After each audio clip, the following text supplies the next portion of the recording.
5 ऐसी गलतियां जो मेरे शेरों शेरनियों आप जरूर करोगे आपके 10th बोर्ड के प्रिपरेशन में, जो आपके लिए बहुत ज्यादा नुकसानदायक हो सकता है। देखो यार, ये जो सेशन है ना, ये आपको बिल्कुल भी डराने के लिए नहीं है, बट आपको एक्चुअली असलियत बताने के लिए है कि जो लाखों बच्चे बोर्ड एग्जामिनेशन देने वाले हैं और जिन्होंने दिया हुआ है लाखों करोड़ों बच्चे, उनमें से हर एक बच्चा ये पांचों के पांचों गलती करता है, उसके बाद सीखता है। तो मेरा काम एज ए टीचर, जिन्होंने इसको एक्चुअली एक्सपीरियंस किया हुआ है बेटा, और मैंने लाखों बच्चों को पढ़ाया हुआ, उस बेसिस में आपको बताने वाला हूं कि ये 5 गलतियां प्लीज कृपया करके ना करिएगा। हर गलती को मैं आपको 2 मिनट देने वाला हूं और 10 मिनट के अंदर आपको ये सारी की सारी गलतियां बताने वाला हूं। तो make sure to watch this video till the end, ताकि आप ये एग्जैक्ट सेम गलती जो कर रहे हो अभी वो ना करें। ठीक है बेटा, ताकि आपके मार्क्स जो है ना बोर्ड एग्जामिनेशन में अच्छे नहीं बहुत अच्छे आए। और अगर आप टॉप करने की सोच रहे हो तो टॉप कर आओ, और पास होने की सोच रहे हो तो पेपर फाड़ कराओ। चलिए शुरुआत करते हैं इस धमाकेदार सेशन का। This is Abhishek, master teacher of physics at Rank Plus. कैसी चल रही है बच्चों जिंदगी, कैसे हो मेरे शेरों शेरनियों, सब बढ़िया? चलिए शुरुआत करते हैं बिना वक्त बर्बाद किए। सबसे पहला मुद्दा, सबसे पहला मिस्टेक जिसके बारे में हम बात करने वाले हैं, और वो है इग्नोरिंग एसएसटी एंड इंग्लिश। आप सच बताइए, आप प्रिपरेशन शुरू कर चुके हो ना? आप सिलेबस कंप्लीट करने की कोशिश कर रहे हो? करेक्ट है। सिलेबस कंप्लीट करते वक्त आपने क्या पहले एसएसटी और इंग्लिश उठाया? नहीं उठाया होगा। 99% बच्चे पहले एसएसटी इंग्लिश नहीं उठाते हैं। सबसे पहले वो साइंस मैथ उठाते, क्योंकि डर उनमें बना होता है। लेकिन मार्क्स सबसे ज्यादा कम और कटवा कौन जाता है? एसएसटी और इंग्लिश ही। और लैंग्वेज, जो भी लैंग्वेज आपने लिया हो, उन लैंग्वेजेस में ही इशू आती है। एसएसटी एक ऐसी सब्जेक्ट है जिनमें आप स्कोर कर सकते हो, लेकिन आप ध्यान नहीं देते हो पूरे साल, और जब ध्यान देना शुरू करते हो बहुत देर हो चुकी होती है। तो मैं आपसे निवेदन करूंगा कि अभी भी आपके पास 45 डेज का वक्त है, 60 डेज का वक्त है ऑलमोस्ट। तो मेक श्योर करिए कि भाई आप एसएसटी और इंग्लिश, अगर आपने उन पे ध्यान नहीं दिया हुआ है तो प्लीज आप उन पे ध्यान देना शुरू करें। कम से कम भाई पढ़ना शुरू तो करो, वरना प्रॉब्लम हो जाएगी बहुत। यही वो सब्जेक्ट्स होंगे जो आपके मार्क्स बहुत कटवाएंगे, इन्हीं में कंपार्टमेंट लगेगी, और हो सकता है कि इन्हीं की वजह से आपके मार्क्स बहुत कम आए। तो प्लीज मेक श्योर बच्चों, रिक्वेस्ट है आप लोगों से कि आप इन पे ध्यान दें। आगे बढ़ते हैं, सेकंड मिस्टेक के बारे में बात करते हैं, that is only focusing on NCERT. देखो, मैं खुद एनसीईआरटी से सवाल आते हैं कहता हूं और मानता हूं।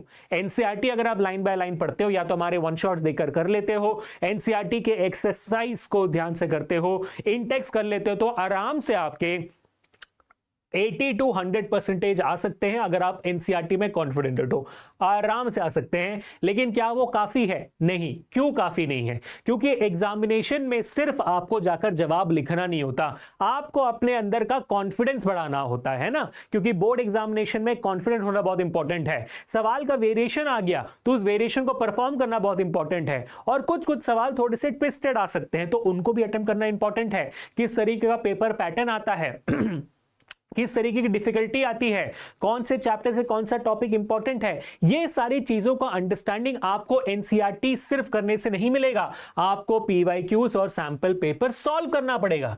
बात समझ में आ रही है आपको? तभी हो पाएगी। तो एनसीईआरटी अगर आप अच्छे से पढ़ चुके हो, very good, but let's not just depend upon that, let's practice PYQs as much as possible.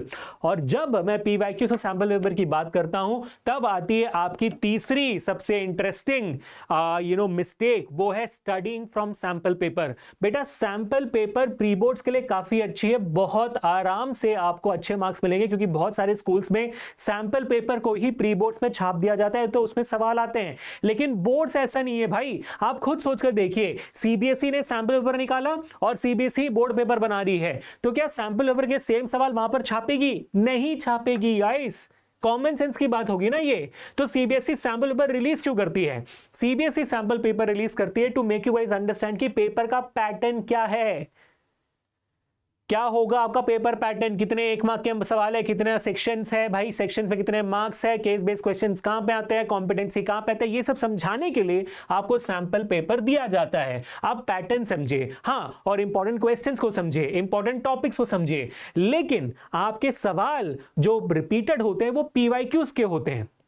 तो my honest suggestion to all of you guys would be, please make sure कि आप पीवाईक्यूज प्रैक्टिस कर रहे हो, आप पढ़ उनको रहे हो, आप सैंपल पेपर को पढ़ नहीं रहे हो। हाँ, प्री बोर्ड्स के लिए करना है तो बिल्कुल करिए, लेकिन डिपेंडेंट सैंपल पेपर पे नहीं, पीवाईक्यूज पे करिए। आपका सवाल होगा सर कितने साल का पीवाईक्यू करना है, मिनिमम 3 साल का तो करके जाना। बहुत सवाल आपको रिपीटेड दिखेंगे बच्चों, बहुत सवाल, और साथ ही से आपको समझ में आए कि भाई कौन सा टॉपिक इंपॉर्टेंट है, कौन सा इंपॉर्टेंट सवाल है। आप नोट डाउन करना, देखना इस साल भी उन्हीं टॉपिक से सवाल आएगा, because CBSE always does that. Paper is going to be easy to medium only. ठीक है, अब बात करते हैं फोर्थ पॉइंट की जो बहुत इंपॉर्टेंट है, not focusing on small mistakes. ये जो छोटी छोटी गलतियां होती है ना, एक कहावत है, जब आप छोटी छोटी गलतियां करना बंद करते हो तो वो छोटी गलतियां आपको बड़ी गलती करने से बचाती है ना। तो ये बहुत इंपॉर्टेंट है। आपको पता है कि आपकी छोटी छोटी गलतियां कौन सी है?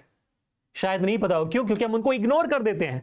फॉर एग्जाम्पल, प्री बोर्ड्स में आपके मार्क्स अच्छे आ रहे, नहीं आ रहे, क्या रीजन है? क्या आपको कॉन्सेप्ट नहीं आता, या कॉन्सेप्ट आता है तो फॉर्मूला नहीं आता, फॉर्मूला आता है तो फॉर्मूला में वैल्यू डालनी नहीं आती, वैल्यू आता है तो भाई कैलकुलेशन मिस्टेक होती है, कैलकुलेशन मिस्टेक सही होती है तो एसआई यूनिट भूल जाते हो। प्रॉब्लम क्या है? जवाब जब लिखने जाते हो तो पैराग्राफ में लिखते हो, पैराग्राफ में नहीं तो फिर पॉइंटर्स में लिखते हो, पॉइंटर्स में नहीं तो फिर आप बराबर स्पेस नहीं छोड़ते, स्पेस छोड़ देते तो स्पेलिंग मिस्टेक होती है, हैंडराइटिंग समझ में नहीं आती। प्रॉब्लम क्या है? छोटी छोटी गलतियों को इग्नोर मत करिए आप।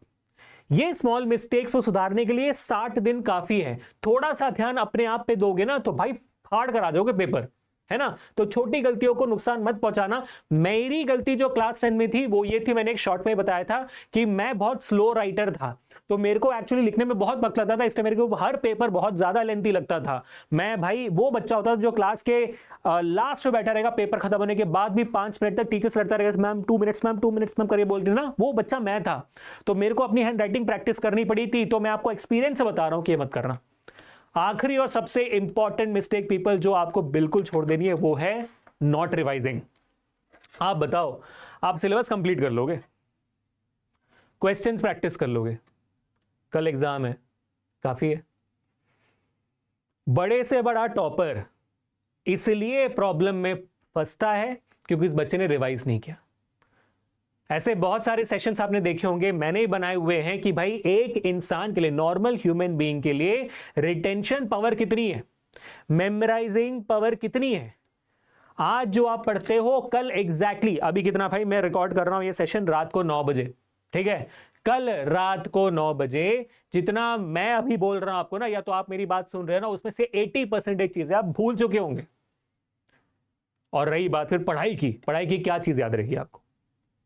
इसलिए बहुत इंपॉर्टेंट है कि आप अपने टाइम टेबल में, स्केड्यूल में डालिए कि मैं कब रिवीजन करूंगा या करूंगी। रिवीजन नहीं करोगे तो पढ़कर फायदा नहीं है, पढ़ाई मत करो मैं कहूंगा, क्योंकि 20% नॉलेज के साथ जाकर एग्जाम क्या ही लिखोगे।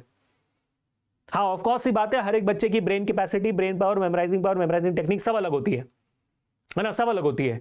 तो हो सकता है आप 30% याद रख लोगे, 40 से ज्यादा नहीं। रिवीजन करना मत भूलना।